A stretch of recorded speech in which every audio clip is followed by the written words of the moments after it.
الله أو قام عليه الصلاة والسلام. وقال تعالى: إن الله وملائكته يصلون على النبي يا أيها الذين آمنوا صلوا عليه وسلموا تسليما. সকলে দরুদ পাঠ করি। اللهم صل على محمد وعلى آل محمد كما صليت على إبراهيم وعلى آل إبراهيم إنك حميد مجيد. اللهم بارك على محمد وعلى آل محمد كما باركت على إبراهيم وعلى آل إبراهيم إنك حميد مجيد. আলহামদুলিল্লাহ, আল্লাহ তাআলা দরবারে লাখ কোটি শুকরিয়া যে মহান রব্বুল আলামিন আমাদেরকে আল্লাহ তাআলার হুকুম জুম্মার নামাজ আদায় করার জন্য মসজিদে আসা বসা তৌফিক দান করেছেন। সে আলিশান দরবারে আমরা সকলে শুকরিয়া আদায় করি আলহামদুলিল্লাহ। লাখ কোটি দুরূদ ও সালাম আখিরে নামদা তাজেদার মদিনা সরদার দু আলম যিনাকে উদ্দেশ্য করে নিয়ে পৃথিবীর ভিতরে যা কিছু দেখতেছে সবকিছুকে নিয়ামত স্বরূপ সৃষ্টি করেছেন, দান করেছেন। সে রাসূলের প্রতি দুরূদ ও সালাম পেশ করি সাল্লাল্লাহু আলাইহি ওয়াসাল্লাম। পবিত্র মুহররম মাস, হিজরি সনের প্রথম মাস মুহররম মাসের আজকে 10 তারিখ 8 তারিখ। এই মুহররম মাসের যে 10ম তারিখটা আছে অতি বরকতপূর্ণ একটি দিন, যেটাকে বলা হয় আশুরা। আশুরা সম্পর্কে রাসূল করিম সাল্লাল্লাহু আলাইহি সাল্লাম ফরমান: সিয়াম ইয়াউমি আশুরা আহতাসিবু আলাল্লাহি ইউকাফিরু সান্নাতাল্লাযী ক্বাবলা। 10 মুহররমের রোজা ইহার পূর্ববর্তী 1 বছরের গুনার কাফফারা হইবে। অর্থাৎ মুহররম মাসের রোজা পূর্ববর্তী 1 বছরের গুনাহ খাতা আল্লাহ তাআলা মাফ করে দেন। অনেক ফজিলতপূর্ণ একটি রোজা। যেহেতু ফজিলতপূর্ণ, রাসূল সাল্লাল্লাহু আলাইহি সাল্লাম বলতেছিলেন, যদি আল্লাহ তাআলা আমাকে সামনে বছর পর্যন্ত হায়াত দান করে তাহলে 2টার রোজা আমি রাখব।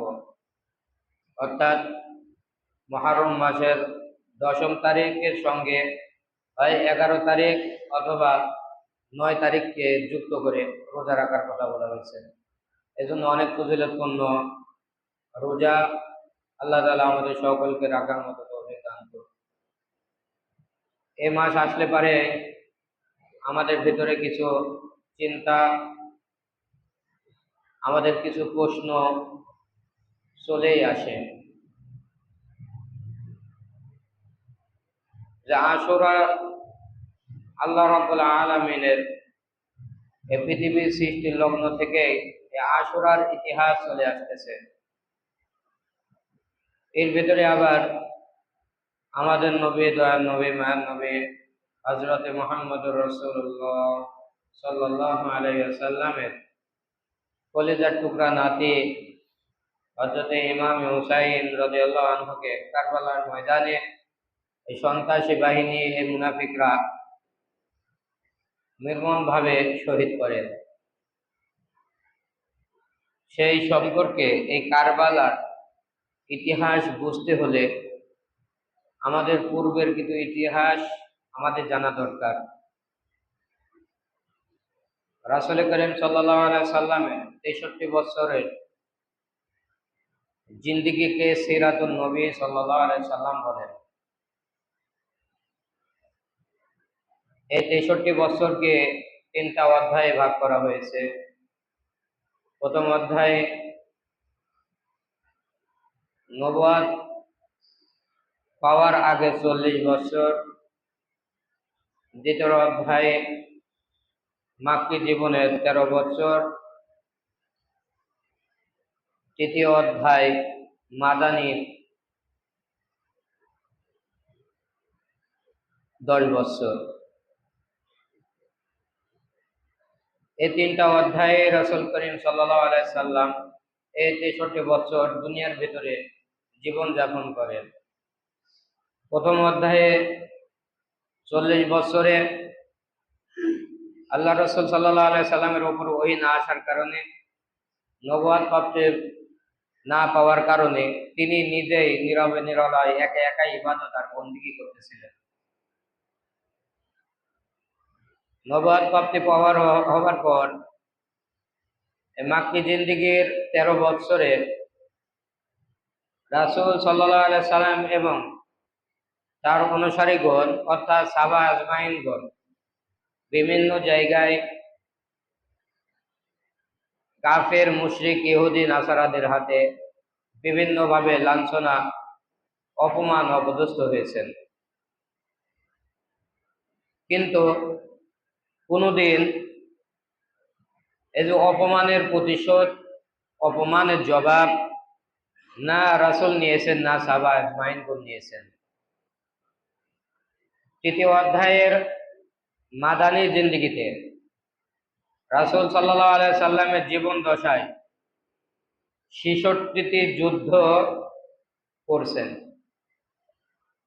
10 বছরে 66টা যুদ্ধ রাসূল সাল্লাল্লাহু আলাইহি সাল্লাম করছেন। তার ভিতরে কিছু কিছু বর্ণনায় পাওয়া যায় 13টি যুদ্ধ, কিছু কিছু বর্ণনায় 27টি যুদ্ধে রাসূল সাল্লাল্লাহু আলাইহি সাল্লাম নিজেই নেতৃত্ব দিয়ে, নিজেই যুদ্ধতে অংশগ্রহণ করে এই কাফের মুশরিকদের মোকাবেলা করেন।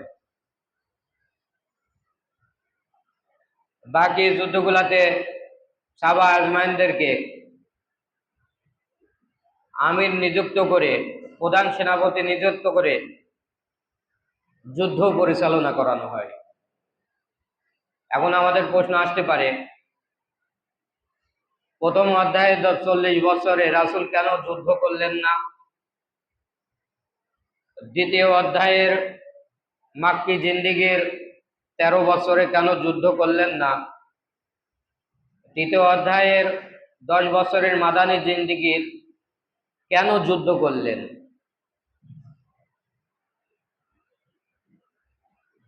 এই কেনর উত্তর হলো, প্রথম 40 বছর, পরের 13 বছর, এই 53 বছরের ভেতরে রাসূল সাল্লাল্লাহু আলাইহি সাল্লামের কোনো সরকার ছিল না। সরকার যখনই মদিনার ভিতরে প্রবেশ করলেন, রাসূল সাল্লাল্লাহু আলাইহি সাল্লাম সরকার নিযুক্ত করলেন। এরপরে কাফের আর মুশরিকদের অর্থাৎ সন্ত্রাসীদের বিরুদ্ধে রাসূল সাল্লাল্লাহু আলাইহি সাল্লাম এবং তার অনুসারী যারা আছে সবাই মিলে তাদেরকে প্রতিহত করলেন। এর মানে এটাই বোঝায়, সন্ত্রাস নির্ণয় করার, সন্ত্রাসদের শাস্তি দেওয়ার একমাত্র অধিকার রাখে সরকার। আগে রাসূলের সরকার প্রতিষ্ঠিত ছিল না, তাই রাসূল সাল্লাল্লাহু আলাইহি সাল্লাম শাস্তি দেয় নাই। যখনই সরকার প্রতিষ্ঠিত হয়, বিভিন্ন জায়গায় গভর্নর বানায় দেওয়া হয়, এমপি মন্ত্রী বানায় দেওয়া হয়। রাসূল সাল্লাল্লাহু আলাইহি সাল্লাম নিজেই সরকার যখন হইলেন, ওই সময় এই 66টা যুদ্ধ অনুষ্ঠিত হয়। এখন তো আমরা জিহাদ বলতে আমরা বুঝি জঙ্গি, সন্ত্রাসী। আসলে জিহাদ কাকে বলা হয় একটু উদাহরণ দিলে বুঝবেন। উলামা ইকরামগণ সুন্দর করে উদাহরণ দিয়েছেন যে জিহাদ কাকে বলা হয়। সন্ত্রাসকে দমন করার একমাত্র পদ্ধতি, সেটা হলো জিহাদ। কারো শরীরে যদি সব থেকে পাওয়ারফুল একটি ব্যাধি চলে আসে, সেই ব্যাধির নাম হলো ক্যান্সার। এই ক্যান্সারের প্রাথমিক পর্যায়ে তার চিকিৎসা আছে। যদি শরীরের কোনো অঙ্গে প্রত্যঙ্গে ক্যান্সার ধরা পড়ে, তাহলে ওই অঙ্গ প্রত্যঙ্গকে অপারেশনের দ্বারা, কাটার দ্বারা ওই ক্যান্সার মোকাবেলা করা সম্ভব। আর যদি প্রাথমিক পর্যায়ে এই ক্যান্সারের এই চিকিৎসা, এই অপারেশন যদি না করা হয়, তাহলে সারা শরীরের ভিতরে অল্প দিনের ভিতরেই সারা শরীরের ভিতরে এই ক্যান্সারটা মহামারী ধারণ করবে। এক পর্যায়ে দেখা যাবে এই ক্যান্সারের কারণে দুনিয়ার হায়াতটা শেষ হয়ে যায়। ঠিক তেমনি করে এই সমাজ, এই রাষ্ট্র মানুষের দেহের মতো, মানুষের শরীরের মতো। এই সমাজ, এই রাষ্ট্র মানুষের শরীরের মতো, দেহের মতো। আর এই দেহের কোনো অঙ্গে যদি পচন ধরে, শরীরের অঙ্গে কোনো জায়গায় যদি ক্যান্সার দেখা যায়, সঙ্গে সঙ্গে এই ট্রিটমেন্ট যদি অপারেশন কেটে ফেলা না দেওয়া হয়, তাহলে এই ক্যান্সারটা মহামারী আকৃতি ধারণ করবে। অর্থাৎ এই শরীরটা, এই দেহটা, অর্থাৎ এই সমাজটা, এই রাষ্ট্রটা একসময় কি হয়ে যাবে? ধ্বংস হয়ে যাবে। অর্থাৎ কাফের আর মুশরিকদের হাতে এই দেশটা, এই রাষ্ট্রটা চলে যাবে। এক কথা বলা হয়, এই সন্ত্রাসকে দমানোর একমাত্র পদ্ধতি সেটা হলো, রাসূল সাল্লাল্লাহু আলাইহি সাল্লাম বলছেন যে সন্ত্রাসদের মোকাবেলা করা, এটা জিহাদ করা। হয়তোবা কলেমা জিহাদ হইতে পারে, মিধার জিহাদ হইতে পারে, জবানের জিহাদ হইতে পারে, হাতের জিহাদ হইতে পারে, অস্ত্রেরও জিহাদ হইতে পারে। যেখানে যে পদ্ধতি ব্যবহার করে এই সন্ত্রাসকে নির্ণয় করা হয়, সন্ত্রাসকে ধ্বংস করা যায়, সেইখানে সেই পদ্ধতি দ্বারাই এই সন্ত্রাসকে কি করতে হবে? দমন করতে হবে। আর এই দমন করার কাজটা কার? সরকারের। যেমনি করে রাসূল সাল্লাল্লাহু আলাইহি সাল্লামের প্রথম অধ্যায়ের 40 বছরে কোনো সরকার ছিল না।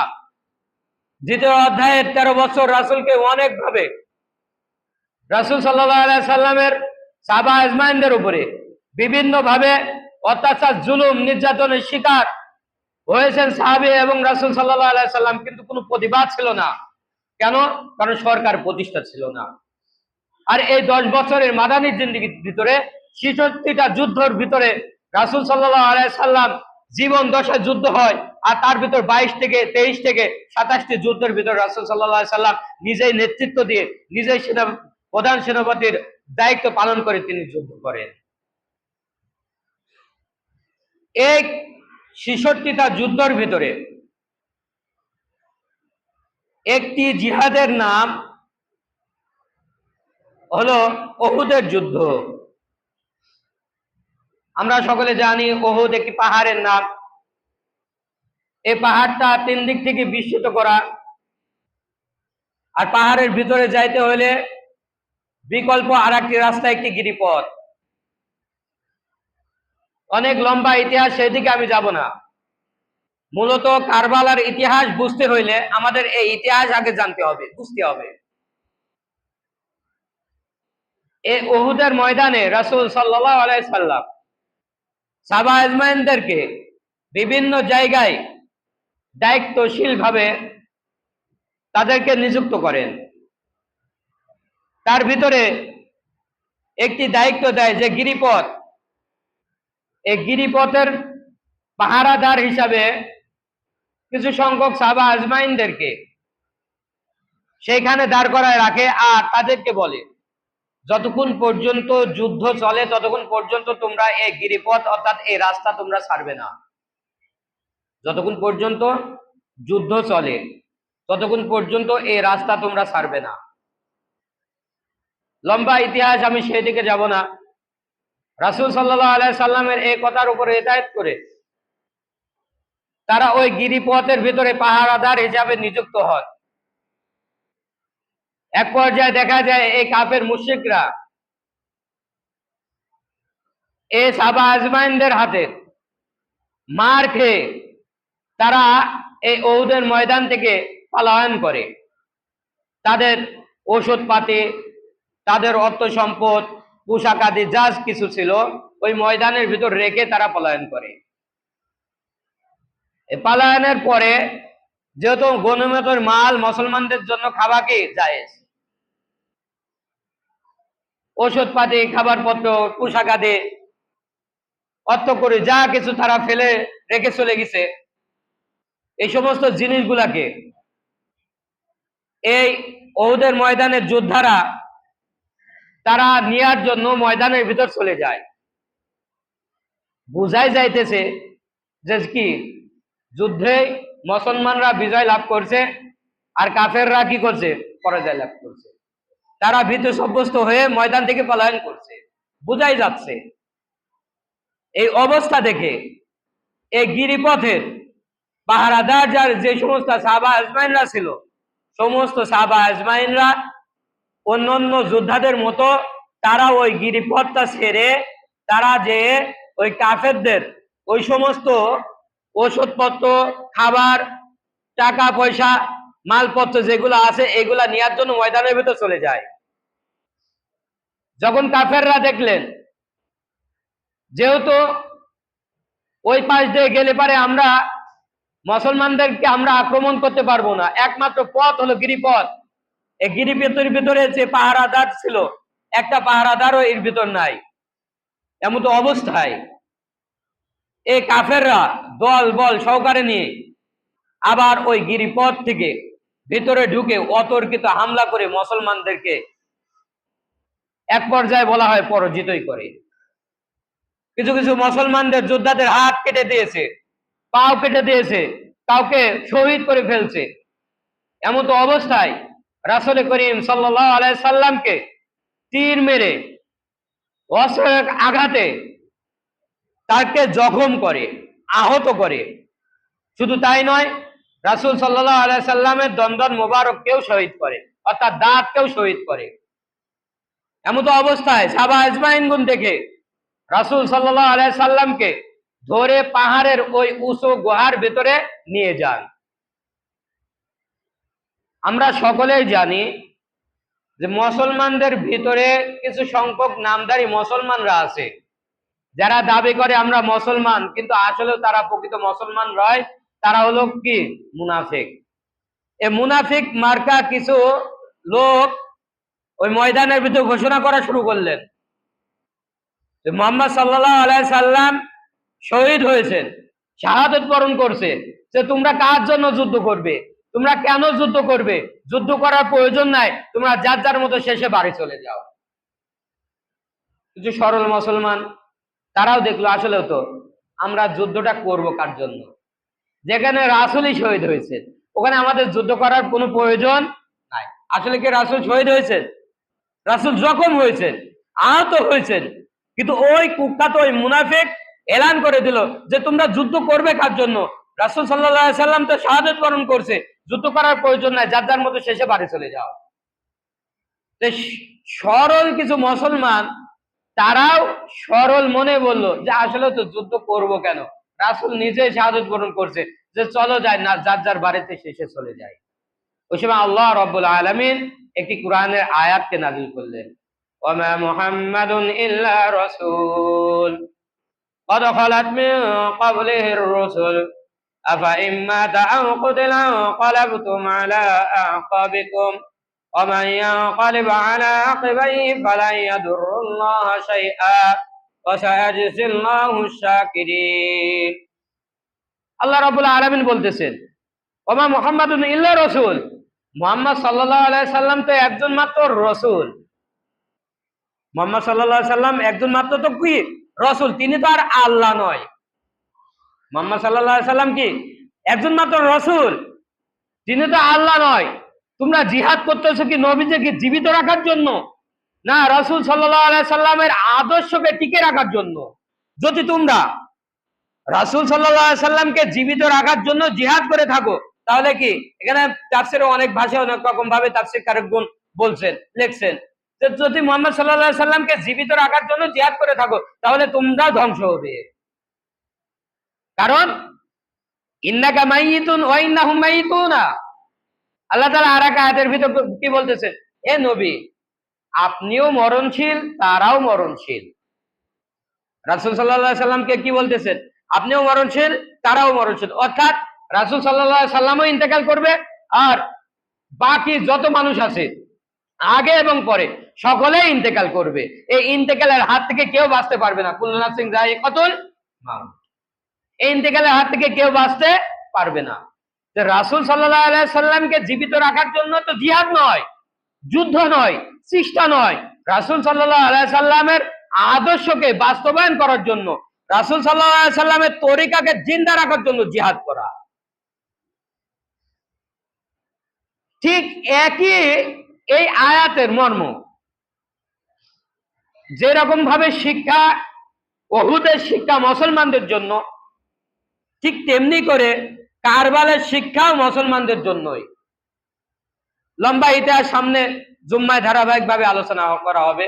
মূলত আমি যে বিষয়টা আপনাদেরকে আমি বুঝাইতে চাচ্ছি সেটা হলো, বর্তমান সময়ের আমরা রাসূল সাল্লাল্লাহু আলাইহি সাল্লামের কলিজার টুকরা নাতি হযরত হুসাইন রাদিয়াল্লাহু আনহুকে নিয়ে আমরা একটু বাড়াবাড়িও কেউ করে ফেলি, আমরা কেউ সারাসারিও করে কেউ ফেলি। আসলে বাড়াবাড়ি করারও বিষয় নয় ইসলাম, সারাসারি করারও বিষয় নয় ইসলাম। ইসলাম হলো পূর্ণাঙ্গ একটি বিধান। এই হুসাইন রাদিয়াল্লাহু আনহুর অল্প একটু ইতিহাস বললে পারে আপনাদের বিষয় একটু ভালো ধারণা চলে আসবে।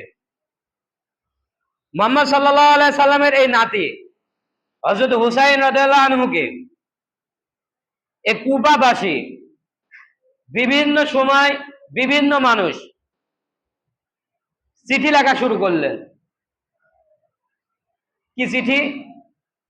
যে আমরা হযরত মুয়াবিয়াকে আমির হিসাবে চাই না, আপনি হুসাইন, আপনাকে আমরা খলিফা হিসাবে চাই, আমির হিসাবে চাই। আপনি চলে আসুন কুফাতে। এখানে দেখেন যে এই কুফাবাসীরা কোটি কয়েকজন, যারা টাকায় বিক্রি হওয়া কিছু ব্যক্তিরা, এই ইয়াজিদ, মুয়াবিয়া রাদিয়াল্লাহু আনহুর সন্তানের নাম কি? ইয়াজিদ। লম্বা ইতিহাস হযরত মুয়াবিয়া রাদিয়াল্লাহু আনহুর পিছনে লাগছিল। আসলে বাবা যদি সন্তান যদি অপরাধী হয়, বাবা কিন্তু সেই অপরাধী হয় না। যেমনি করে হযরত নূহ পয়গম্বরের সন্তান কাফের ছিল, তাই বলে কি নূহ পয়গম্বর কি অপরাধ করে ফেলছে? নূহ পয়গম্বরের কোনো অপরাধ নাই। কেন? তার তকদিরে লেখা সে কাফের। কিছু নবীদের স্ত্রীরা ছিল কাফের, তাই বলি কি নবীদের এখানে কোনো দোষ আছে? কোনো দোষ নাই। হযরত মুয়াবিয়া রাদিয়াল্লাহু আনহুর সন্তান ইয়াজিদ, এই ইয়াজিদকে খলিফা হিসাবে মানবে না কুফাবাসীরা। চিঠি লিখলেন যে আপনি চলে আসেন। গুটি কয়েকজন ব্যক্তি ইয়াজিদকে খলিফা হিসাবে চায়, কিন্তু বাকি সকলে আপনাকে খলিফা হিসাবে চায়, আপনি আসেন। চিঠি লিখলেন। এই চিঠি লেখার পরে লম্বা ইতিহাস, হযরত হুসাইন রাদিয়াল্লাহু আনহু তার পরিবারের সদস্যদেরকে নিয়ে, বিবিদেরকে নিয়ে, তার ছোট ছোট বাচ্চাদেরকে নিয়ে কুফার উদ্দেশ্যে রওনা হয়।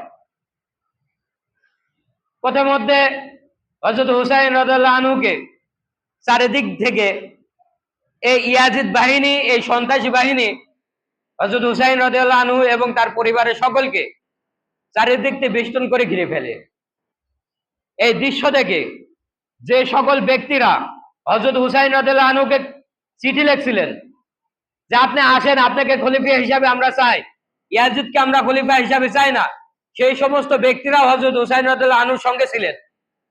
যখনই দেখলেন তাকে চারিদিক থেকে আক্রমণ করে ঘেরাও করে ফেলছে, এই দৃশ্যটা দেখে ওই সমস্ত চিঠিওয়ালা ব্যক্তিরা যারা হযরত হুসাইন রাদিয়াল্লাহু আনহুকে কুফাতে চেয়েছিল, তারা খলিফা হিসাবে চেয়েছিল, তারা এই দৃশ্যটাকে দেখে তারা পলায়ন করে।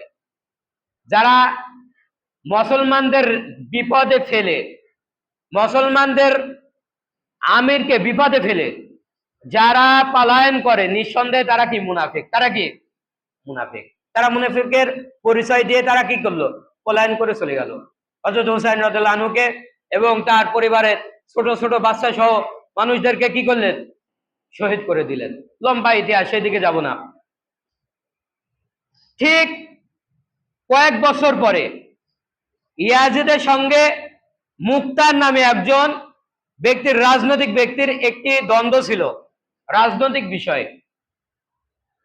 এই ইয়াজিদকে যখন মেরে টুকরা টুকরা করে ফেলে এই মুক্তার রাজনৈতিক ব্যক্তি, এই টুকরা টুকরা যেই দিন করে, যেই ব্যক্তিরা হযরত হুসাইন রাদিয়াল্লাহু আনহুকে ফেলে রেখে যারা পলায়ন করেছিল, সেই সমস্ত ব্যক্তিরাই আবার যেদিন হযরত হুসাইন রাদিয়াল্লাহু আনহুকে শাহাদাত বরণ করানোর পিছনে যারা, যে সমস্ত ব্যক্তিরা যাদের হাত ছিল, এই সমস্ত ব্যক্তিরাই যেই দিন এই ইয়াজিদকে, এই মুক্তার নামে ব্যক্তি যখন, রাজনৈতিক ব্যক্তি যখন তাকে হত্যা করলেন, টুকরা টুকরা করে ফেললেন, এই টুকরা টুকরা করার পরে এই চিঠিওয়ালা ব্যক্তিরা, হযরত হুসাইন রাদিয়াল্লাহু আনহুকে ফেলে চলে যাওয়ার ব্যক্তিরা ওই সময় আরেকটি মিছিল বাই করে, হাই হোসেন, হাই হোসেন, ইয়া হুসাইন, ইয়া হুসাইন, ইয়া হুসাইন বলতে বলতে বলতেছে, তারা মিছিল করতে করতে চলে আসে। মূলত ইতিহাস দেখেন, হযরতে মুআবিয়া রাদিয়াল্লাহু আনহুর সন্তান ইয়াজিদ সম্পর্কে যে ইতিহাস আছে, সে নিঃসন্দেহে তার সময়কালে হযরত হুসাইন রাদিয়াল্লাহু আনহুকে শাহাদাত বরণ করানো হয়। নিঃসন্দেহে সে দায়ী, এই ইয়াজিদ সন্ত্রাসী যাকে বলা হয়। কিন্তু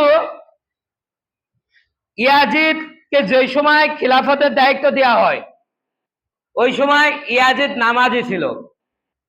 ইয়াজিদকে যে সময় খিলাফতের ঘোষণা দেওয়া হয়, ওই সময় তিনি রোজাদার ব্যক্তি ছিল।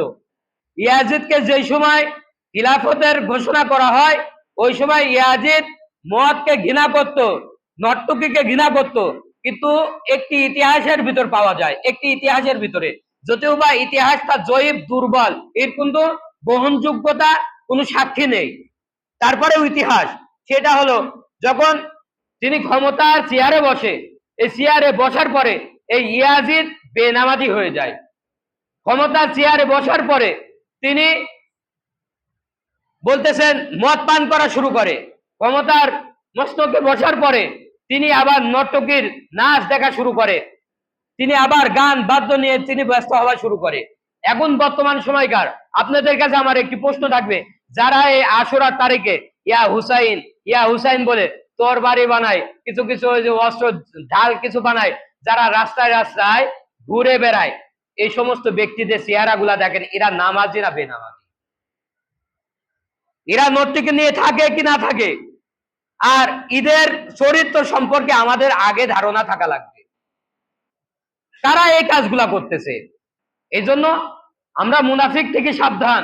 আল্লাহ রসুল সাল্লাল্লাহু আলাইহি সাল্লামের জীবিত কালের যে সময় রসুল সাল্লাল্লাহু আলাইহি সাল্লাম এবং সাহাবা আজমাইনদের উপরে বলতে শিক্ষা স্বরূপ একটি আয়াত নাজিল করে, ওমা মুহাম্মাদুন ইল্লা রাসূল কদ খালাত মিন ক্বাবলিহির রাসূল।